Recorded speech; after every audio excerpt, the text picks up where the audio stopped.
This is the Pipkin and Turnbull Show. Welcome to episode number 2. We made it. We're the big time league now. Number 2. Yeah. Got the 2 on today. Yes. Yeah, so last week, check out episode 1 we got on Facebook. We'll be working on putting it out on YouTube and Twitter and all the other sites, wherever you want to see Pipkin and Turnbull. That's the cool thing about 2019. You can catch us anywhere. We Oh we yeah. have no favorites. We put it on everywhere. Put it Yep. all over the web. So yeah, last week episode 1 we started this out. It's a Pipkin and Turnbull show. We're two best friends just talking about sports, things that we're seeing. Just a fun time, some fun conversation. Sometimes we'll get a little heated. I don't know. Depends on the mood that Mr. Turnbull's in the day. See what kind of fire Yeah. he's got for the day. Got Oh, a yeah. great show. Yeah, Jamie, got anything to add before we go into the rundown? Nah, I'm just grateful we're able to do this, and grateful for every supporter and listener that we got. Man, you guys are the best. Thank you. All right. So, great show we have for today. So, here we're talking about a little bit. We're going to start out with how about them Cowboys? Let's take a look at America's team. We're going to be taking a look at the latest NFL power rankings, mainly more about who we like, who we don't like, kind of things that we're seeing, something around the NFL. I know that my man, Mr. Turnbull, is going to get on to me about some 49ers play. So we'll get into that a little bit. And October baseball is in the air. We know that the Cardinals just kicked it off with the Nationals, so we'll be taking a look at that, kind of previewing a little bit of what the World Series is looking like. College football, we started that discussion back in episode 1. Kind of want to keep continuing these talks of what is wrong with it. There's just some things that everybody's talking about, and we're going to dive into that. And the last but not least, is it Goff Tacular or Goff terrible? Is Jared Goff overrated? But to start out the show, Mr. Turnbull, first question of the day, how about them Cowboys? How about them? How about them Cowboys? Man, I know we both have friends that wear the blue and white faithfully. That America's team. They go ahead and they drop a loss to the New York Jets. The 0-4, now 1-4 New York Jets. Mr. Turnbull, first thoughts. 3 in a row. Man, I've never been sold on the Cowboys, and I was definitely not sold on them this year. You look at their schedule, and the 3 teams that they beat, and they went 3-0 against, in my notes I've got the bad Giants, the terrible Redskins, and the atrocious Dolphins. Like, of course they're going to win those games, but then they start playing these 3 playoff teams. The Jets I put surging. And I actually, in my picks for this week, I have them upsetting the Patriots. But they beat a playoff team in the Saints, a playoff team in the Packers, and, like I said, surging Jets. Jets. Yes. The about to take off Jets. You see what I did there? Yeah, I'm with you. And I've got their up next games, Eagles, bye, Giants, Vikings. And I have them going 1-2 in their next 3 games. I think they can beat the Eagles because the Eagles' secondary is bad. But I do not see them beating. The Eagles and the Giants game switches for me. They're not beating the Vikings. They're not going to do that. But they're going to either lose to the Eagles or going to lose to the Giants. Or straight up just 3 more losses. What's in your head, where do you see if these Cowboys drop 3 losses in a row, what do you think Jerry's going to do? What happens to that team 3 losses in a row? Nothing. He likes mediocrity. Like he should have fired Jason Garrett years ago, and he won't do it for whatever reason. There'd be head coaches lining up to coach the Cowboys because it's the Cowboys. That is one of the better teams that you can be the head coach of. You have a beautiful stadium, an AT&T stadium. Just coaching and having that star on your clothing, like that's the big leagues, man. It's the Cowboys. But for whatever reason, Jerry can't get out of his own way, and that's what's setting them back. There should have been a coaching change years ago. Whenever they went like what 3 or 4 years in a row, just 8-8. Like who keeps settling for that? And I think that's what's costing them is Yeah, their leadership. the weirdest thing is that you talk about last year in 2018, they're a 10 win team. I think they went 10-6. Mm-hmm. Ended up losing a wild card game winning the wild card game against the Seattle Seahawks, Mm-hmm. and then they lose to. Trying to remember I, who they ended up losing to in I think the 2000. Rams. Yeah, 2000 they lose to the Rams. So Mm-hmm. the wild card playoff win last year is obviously in Garrett's favor, I would say, up to this point. Uh, the things that I'm saying is for the first time we are seeing some real pressure starting to get to Dak Prescott. Mm-hmm. Especially when you look at the tackles on the offensive line, starting to lose them. Um, Mm-hmm. the lack of offensive explosion in the passing game, and even in the rushing game, I don't believe we saw any big Ezekiel Elliott runs yesterday against the Jets. And No. one thing I will give, one thing that did happen in that game that I I don't you're putting a lot on Sam Darnold and the Jets to go and face New England this next week. But Sam Darnold, I'll have to give him credit. That was probably the best game and best game footage that we have seen from Sam Darnold. Yeah. And the Yeah. Jets look like a completely different team with him at Mm-hmm. quarterback, which is crazy. Yeah. Uh, it's the same old Cowboys every Yeah. single year. You can Yeah. count on these Cowboys imploding. Mm-hmm. I don't know what type of cultural change will be there if this is on Jerry. But the thing is, if you look at Jerry at a GM, if you take him at just a GM standard level, he actually has put a good team together.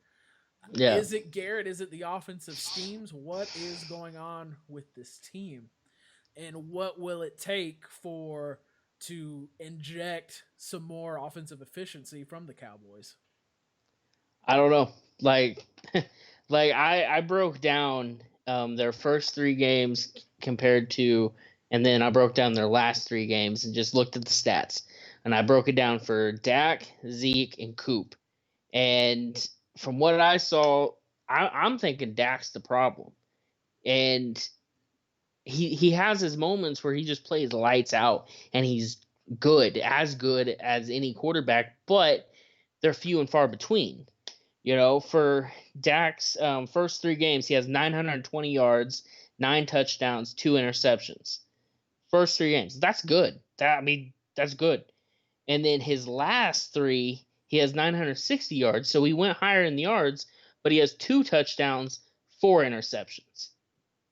So once he started playing these playoff teams, like his yards went up, and a lot of that is because they're in the second half in a couple of the games, he just lit them up. But at that point, it was just too late. And so, and I was like, it can't all be on Zach or Dak.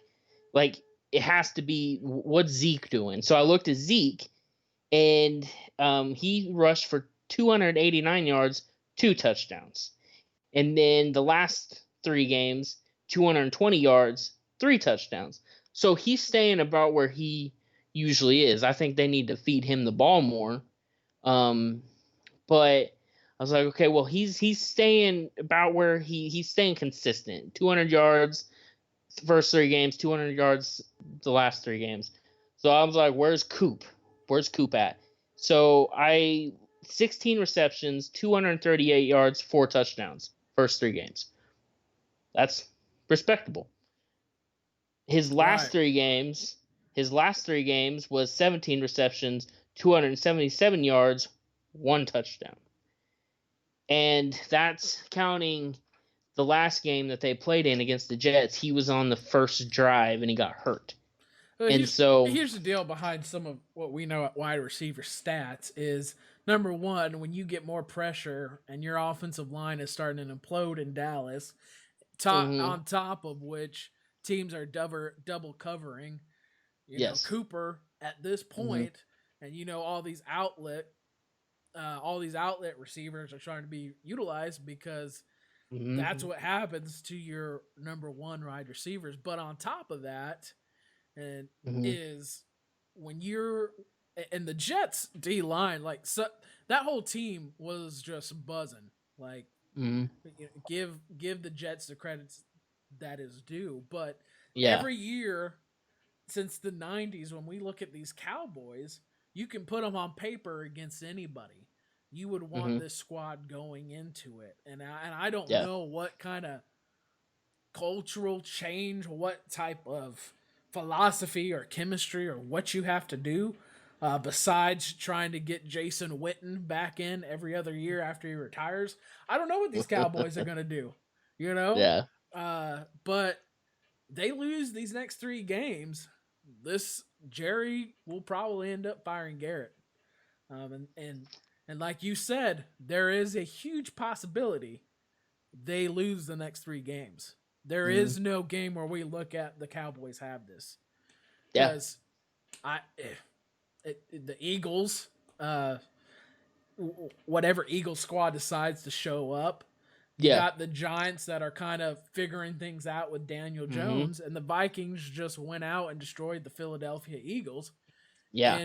And we both kind of like what the Eagles do from Sunday to Mhm, Sunday, even though you mhm. don't know what team you're going to get. So Yeah, the only thing working against the Eagles right now is their secondary. Their secondary is bad.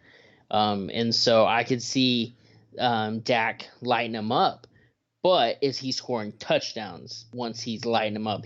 Because I broke down a lot of stats and he puts up the numbers. It's just he's not scoring the touchdowns. And so, you know, I would put it in their favor that they can win that matchup against the Jets or against the Eagles secondary, but can he score points? yeah. And I just don't think he can. Like right now, I just don't see him doing it. Well, let's get to some NFL power rankings and some other teams. And the first one, I know that you want to talk into a little bit and kind of what we left off, and maybe we wait for the Jared Goff segment, get into a little bit more into your 49ers. Uh, Mm-hmm. let's talk about the whole Deshaun Watson and Patrick Mahomes, the new Tom Brady and the new Peyton Manning series. Uh. Let let's start off with a few things on what I saw in this game. Uh you go up 17-3. Mahomes is Mahomes. You think that the Chiefs are in control. But then that second half, which has plagued the Chiefs the past 2 games, and it's becoming Yep. more apparent to everyone like yourself, a Chiefs fan, and Yeah. everyone else around that something's going to have to change with this defense. Something Yeah. majorly is going to have to change. But I honestly didn't know if I learned more about the Mahomes and Watson matchup. I started to agree. Actually, what I learned is I started to agree more with everybody saying this is kind of the future of these two great matchups. And I did leave the game thinking, man, I want to see more of them head to head. Like I want to see Yeah. some more Watson and Mahomes going head to head. Mm. Obviously, I'm definitely in the Mahomes camp for his abilities and everything, but the Chiefs have got some major things going on with the defense, and then Mm. also what schemes they're doing in the second half that they just can't seem to put a complete game together. I mean, it Yeah. really has felt kind of for the 3 weeks. Even if we go back to Baltimore, it also felt like that you can't. You really only have a couple of jives that look like you have some decent play calling from Andy Reid. from my Mm-hmm. perspective. Even though we all know Andy Reid is known for his play calling, I have felt they really try to lean too heavily on Mahomes, and probably rightly so, Mm-hmm. because you don't have a run game, you don't have anything else except Mahomes trying to make some magic happening. Yeah. Man, I don't. I'm still like, I'm shell shocked about the Chiefs right now because coming into the season, like this was our Super Bowl year. Like this, if this was our window, this was it. And I'm shell shocked because we have been totally exposed. Like the Chiefs had the ball for 1 minute in the fourth quarter. I I've never seen that in my life. And that shows me right there that the defense, I want to say, is worse than it was last year. It's way And I worse.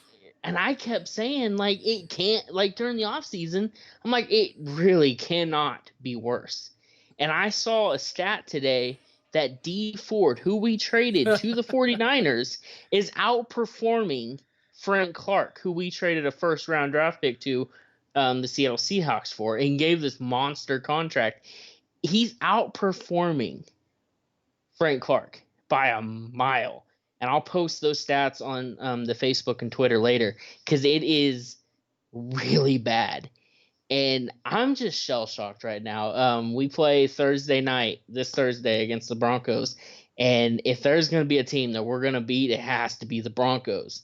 We can't go from 4-0 to 4-3. Like, we can't do it. And so the run defense has got to get better.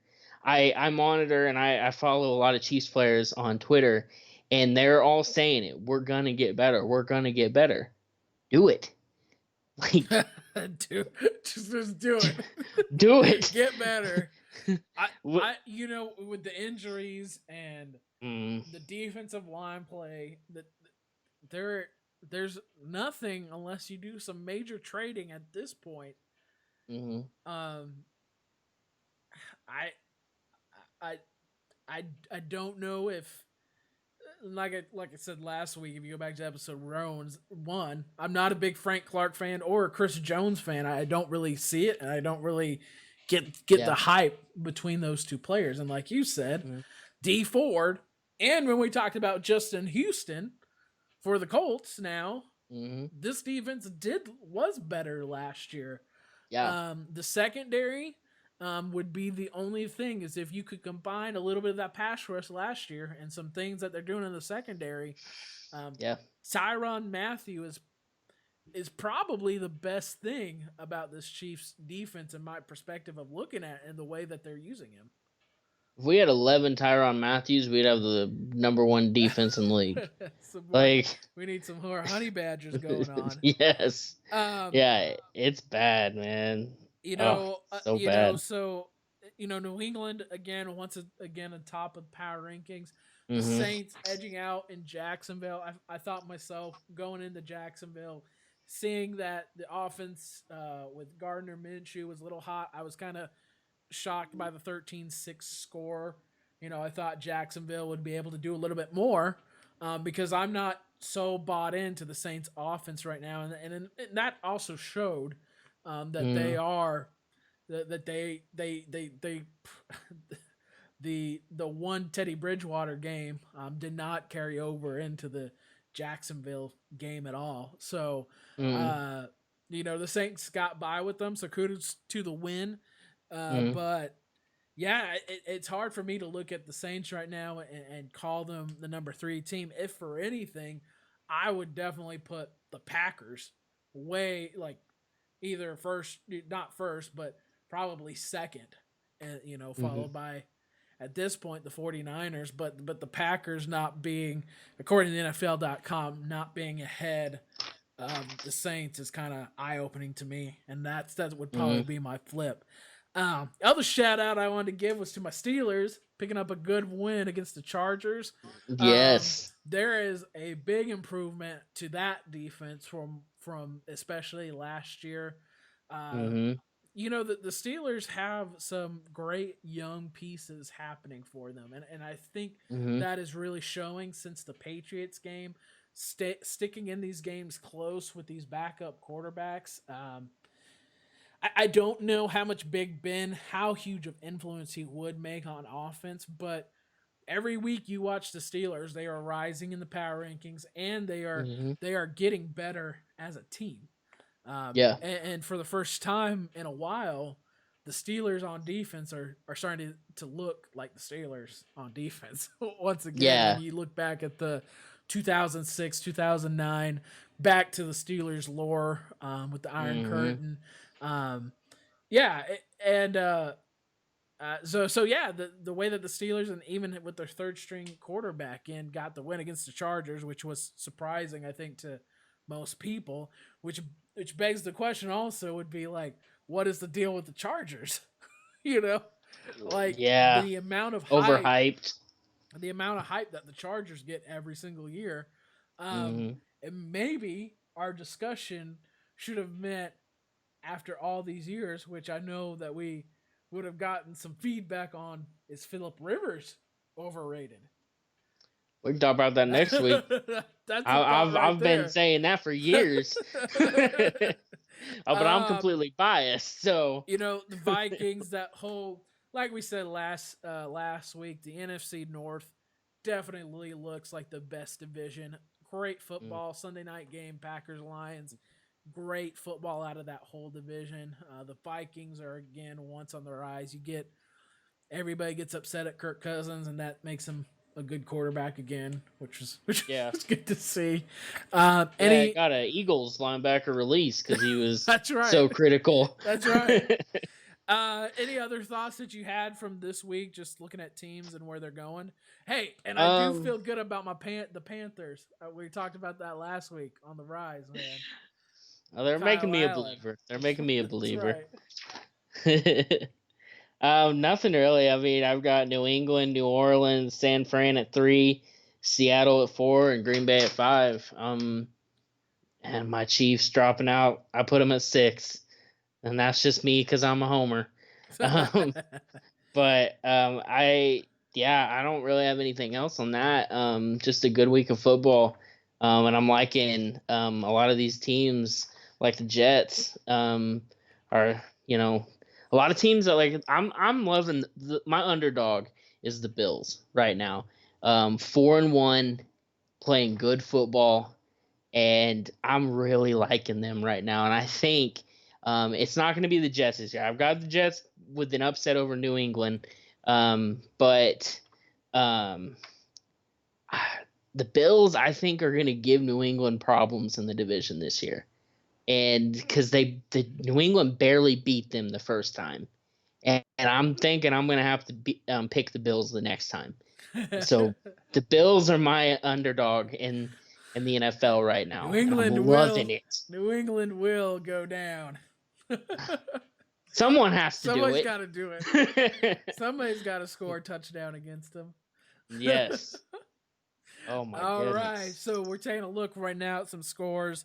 The final for the Astros Yankees game. Looking at some October baseball, we got the Astros winning tonight at 4-1 against the Yankees. So Houston now surprisingly leads that series 2-1. And to check in at Yes. the score for the Cardinals Nationals, it is the top of the second, and the Nationals are already up 7-0 against the Cardinals. Wow. so, um, lack of offense, lack of getting good hits on the ball for the Cardinals has definitely Mm-hmm. been the struggle the first three games. What's crazy about Yeah. the Nationals, they were 12 games out from actually getting into the World Series or getting into the wild card, and now it looks like this team will actually make it into the World Series without Mm-hmm. Bryce Harper, which is also another funny part to me. Going, Yeah. finally he's been all these years and now he's on the Phillies now. But yeah, I Mm-hmm. mean, the pitching in October baseball, as you know, that's what it comes down to. Each and Mm-hmm. every year, whatever pitchers are hot and going for each team, that's usually what you can put your bet in. Uh, Yeah. and that's what's happening, and that's what we're seeing in the national. So it'll be interesting. Actually, this Astros and Yankees series. So Hmm. so looking for those guys to make it out.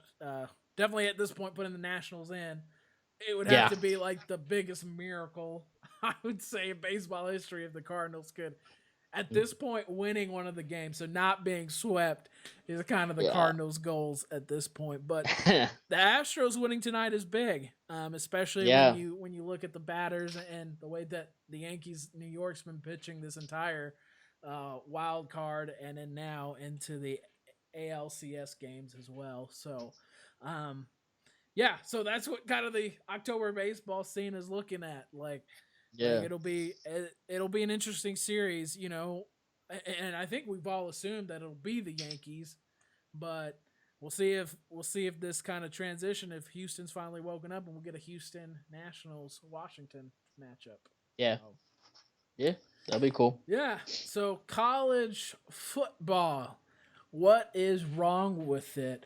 Uh, we talked about last week just about the we talked mainly about player salaries, and I think Hmm. we both shared similar views on where we think things stand. Probably you Hmm. more so, like you were saying, you're understanding it more, and me just saying it's crazy. Yeah. Yeah, Yeah.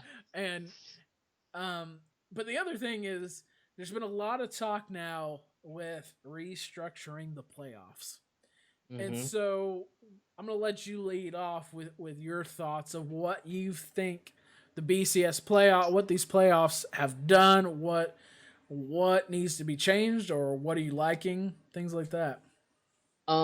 So I played around with that a little bit today and was like, okay, maybe if we just extend it a little bit, I didn't like it. And so I eventually got to extending it to a 16 game or 16 team playoffs, and and I can post a picture of it on Twitter and Facebook, but I called it my Winter Madness, and basically put making it bracket like and putting it, and I used the AP top 25, and just the number one team, Alabama, being the one seed, and then 16 team would be the 16th seed.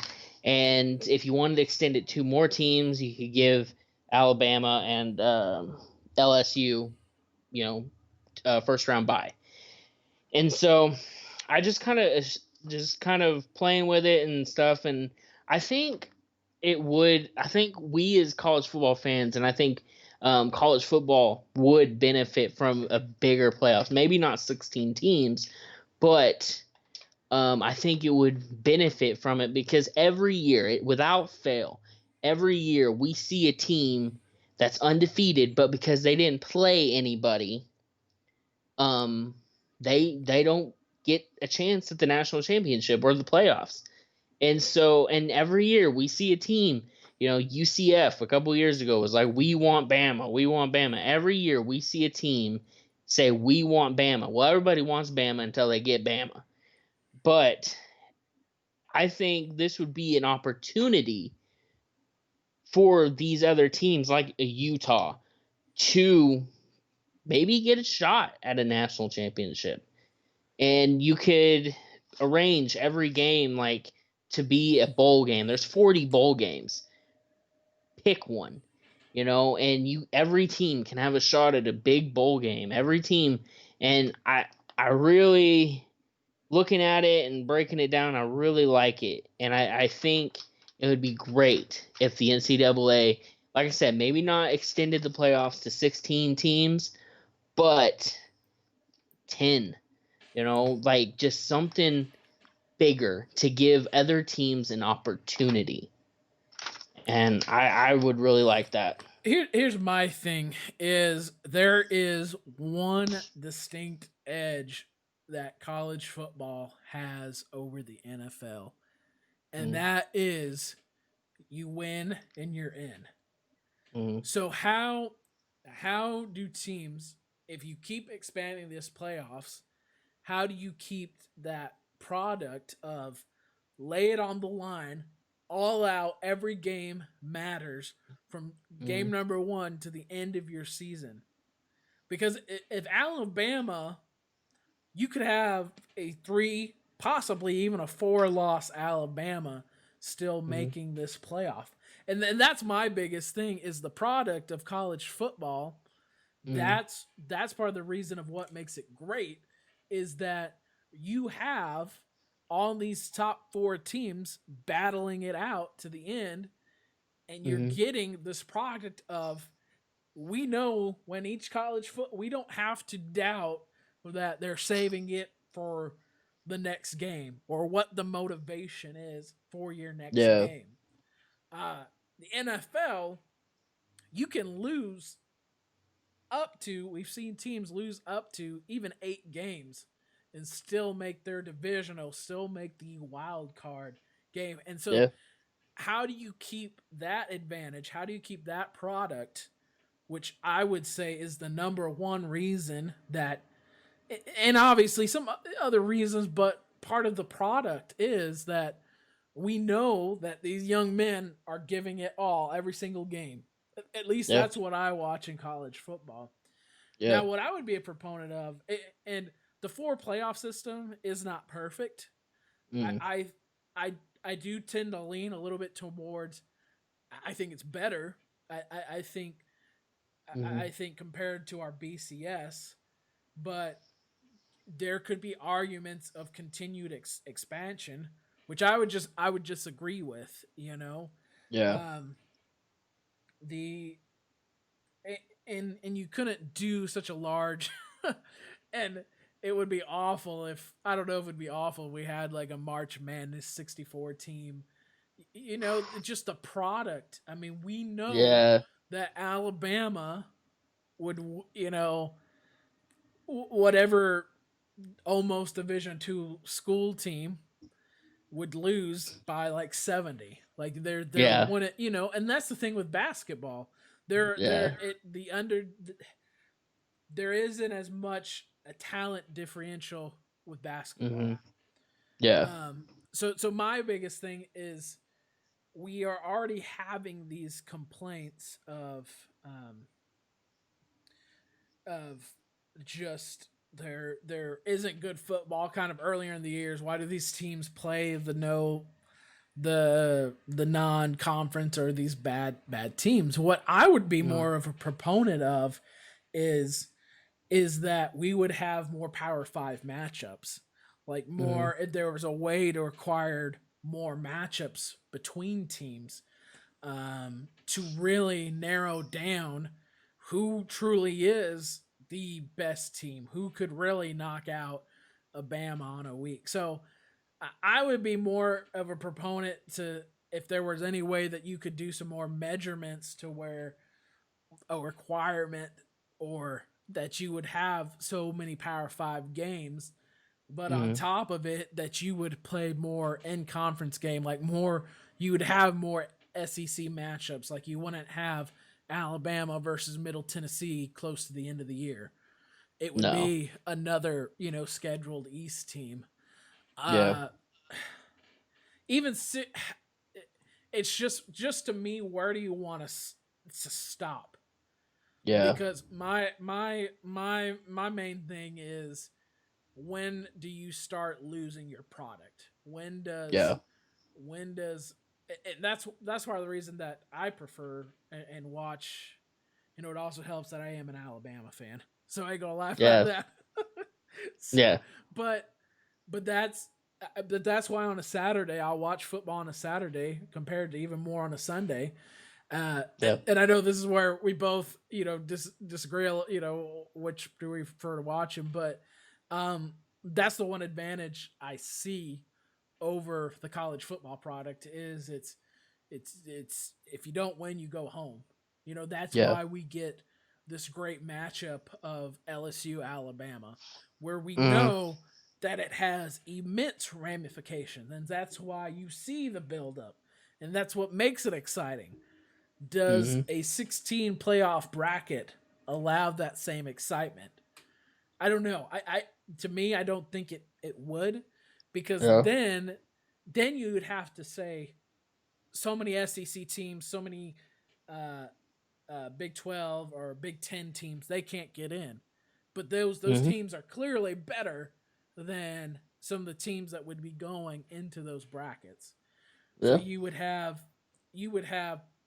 one member from probably each Power 5, and then somehow you would have to sort out the rest of the 16 probably based on the top 25 ranking is what Yeah. I'm assuming you're looking at. So Hmm. I mean that's where my thing it's my biggest thing is not watering down the aspect of college football that if you don't win, there is no ramification.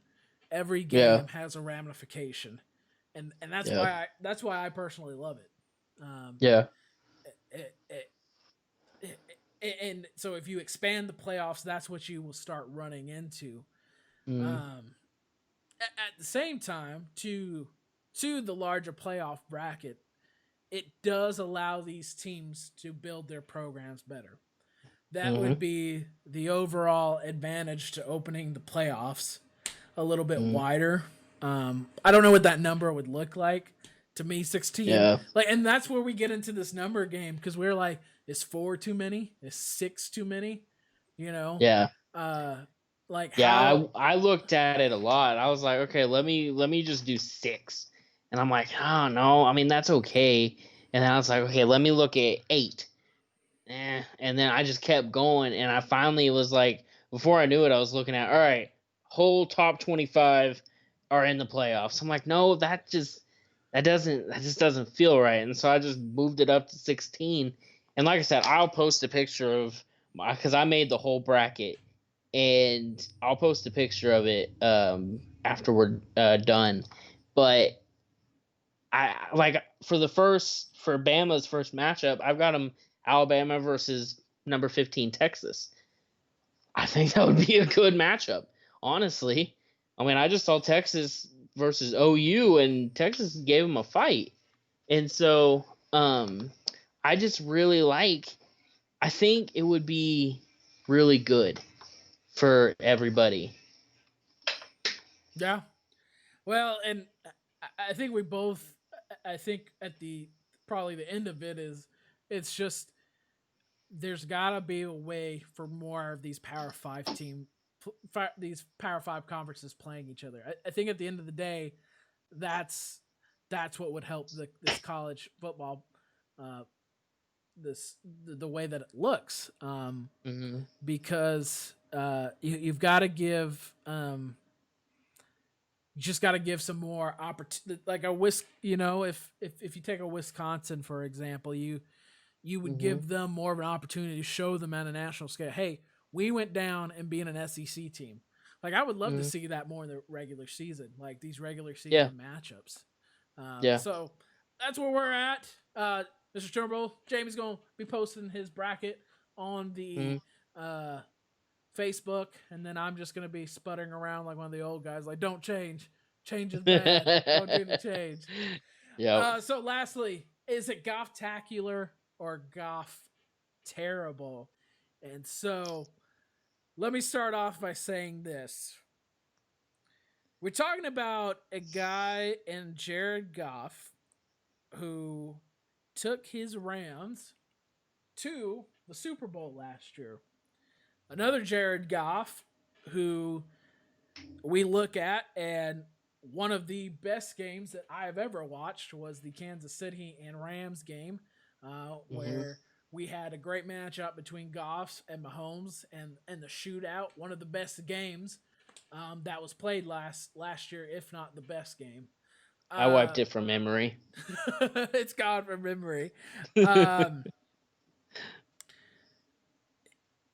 Here's what I think is happening, and why you would get some of these stats that you're seeing is this is a confused Rams offense.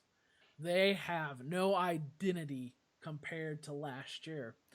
And what we saw, and once again, me and me and Jamie, we played the lineman position, or we were in the trenches. But when Mm-hmm. you have a 49ers that from last week to this week, the biggest thing that I saw and the best asset is not their whatever you have, the best asset to this 49ers team is that D line. And they absolutely smoked that offensive line. And so you have a Jared Goff making these 5 yard dinks off just trying to run from his life on Sunday afternoon. Uh, is Jared Goff over or underrated? I would say he's to me looking on the out, he's definitely not overrated. Um, when Jamie posed this question, I was like, Jared Goff is kind of middle of the ground, like ground for me. He Mm-hmm. isn't Goff tacular and he isn't Goff terrible, because what you saw on Sunday, that isn't all on Jared Goff. That is on a offensive line that couldn't stop, a cold, as everyone would say, but in a 49ers defense that absolutely smoked them on Sunday. Absolutely wrecked them. Didn't know Mm-hmm. what was happening. Um, Uh-huh. and that's what's making me more of a believer of these 49ers is this D line that the Niners have. Because up until this point, they, if you look at the season stats so far for Jared Goff, there's a game in Tampa Bay where he had to throw it over 40 times. There Mm-hmm. is no identity on this team. Um, on Sunday they tried to get their running game going, and they're going to keep trying. But that is kind of what I'm seeing from Jared Goff and the Los Angeles Rams. But do I think he will be a quarterback that will manage, that will get you some wins? Is that going to be his career? I would say probably. But is he gonna overwhelm us? Probably not. Um, it's a really he's a strange one for me to really grasp my head around. Uh, it's so he he's definitely not a bust though. He's definitely not a bust. So that's where I'm No. gonna leave at. That's what I'm gonna leave it at. Okay. So yeah, the Rams are a mess. Right now, would you say they overpaid for Todd Gurley? Right now. Oh yeah, Okay. All right. Who's better, Alex Smith or Jared Goff? Alex Smith or Jared Goff. Mm-hmm. The Alex Smith that's not playing at this point. I His past compared to what we're would. seeing from I mean, Jared Goff. I would at this point it would be Jared Goff because he can push the ball a lot better than I would say Alex Smith ever could. But Alex Smith could run. I think he could run better than Jared Goff, which opens up the playbook Well, a little bit better. what? Okay, so so Jared Goff is overrated because Alex Smith is better than him? No, no, no, no, no. All right, all right, all right. I was just wanted to see what you would say to those. No, So Jared Goff to me is better than Alex Smith and what he has shown and his talent wise. okay, all right. So And now I here comes your stats, right? yes, I bring the stats. Stats don't lie. All right. So I've been kind of, and I may have just been mad because you drafted him in one of our fantasy leagues as our quarterback, and he got us 1.1 points. 1.1 points. That's right. So I may just be a little salty from that because all my fantasy teams lost this week. So so I was like, all right, maybe I'm just being a little too critical of Jared Goff. So I wanted to look at his 2018 stats first. Like I want to see what he did last year. He won the NFC Championship, lost in the Super Bowl to Tom Brady, which everybody but the Giants do. So went 13-3, 64.9% completion rate, which is good. 4,688 yards, 32 touchdowns, 12 interceptions. Okay. That's respectable. There's nothing wrong with those stats at all. That's respectable. Now we'll lead your team, and Todd Gurley will lead your team to a 13-3 record. So I'm like, all right, what is he doing this year? And so I broke his stats down just like I did Dak's, Zeke's, and Cooper's. They're 3-3. He has a 62.2 passer rating, or completion rate, which again isn't bad. He has 1,727 yards, 7 touchdowns, 7 interceptions. So his first 3 games, he threw for 737 yards, 4 touchdowns, 3 interceptions. They went 3-0. His last 3 games, he threw 990 yards, 3 touchdowns, 4 interceptions. They're 0-3. All right, so I was looking at those stats today, and I was like, man, maybe I'm being critical. Maybe the Rams are just a dumpster fire right now, and their moves are kind of proving that. They just put Talib on IR. They traded Marcus Peters to the Ravens, and they just traded their foreseeable future for Jalen Ramsey before we came on today. So I went from Jared Goff is overrated to he's a game manager. He's a lot like Alex Smith. What I'm seeing from him was what I saw from Alex Smith from 2013 till we traded him. I'm just seeing a guy that you got to build around him. And Gurley, I didn't look at Gurley's stats, and I don't think he's near the player that he was last year, the year before. The Rams, they're just they're missing right now, and I can't put it all on Goff. I really can't. He's doing the best that he can with what he has and what he's being given. And so after breaking down the stats and looking at it, I don't think he's overrated. I don't think he's spectacular. I don't think he's terrible. He's just Jared Goff. And I think if you put Jared Goff, there's only a handful of teams that he would not start for in this league right now. And that's Kansas City, New England, New Orleans. Well, and part of the deal is what I thought that the Rams did offensively with him last year was put him in the situation knowing that we are going to put Jared Goff to where he doesn't have to carry the whole team or the whole offense. And that's when he was giving that opportunity is where you started seeing teams really started aggressively get on Todd Gurley. They really started going after. Then Jared Goff proved that he is accurate. He's got great arm going down the field, great accuracy. And then what you're starting to see now is this whole offense being placed on Jared Goff, which for any quarterback doesn't really work. We're seeing that with the Chiefs. You're seeing that with a lot of different teams. At the same rate, it's like me undervaluing probably the 49ers too. Underseeing what a bigger problem that this offensive line is for the Rams and investing into other areas besides your O-line is really a scary thing to do when you look at the career of Andrew Luck.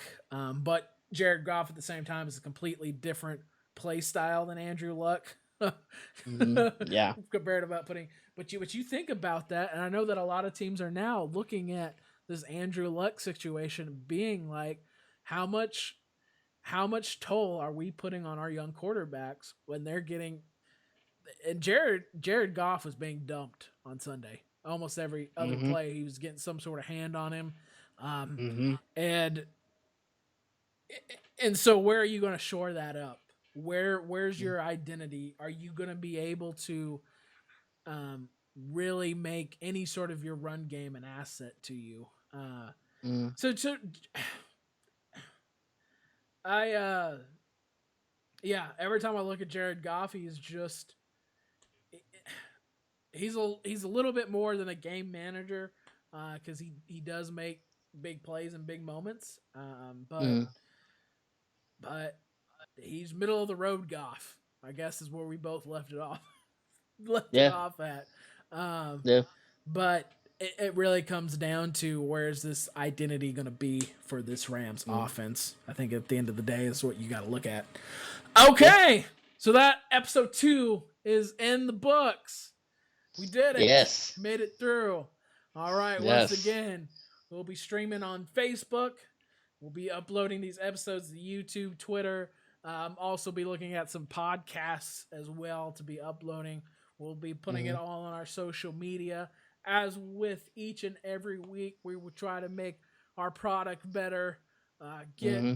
get everything dialed in better. But me and Mr. Turnbull, me and Jamie, Yes. having a fun time with it. And so leave some Yes. comments, respond back. Let us know what you're seeing. Let us know what you'd like to talk about. We would Yes. love to. We would love to dive into that a little bit more.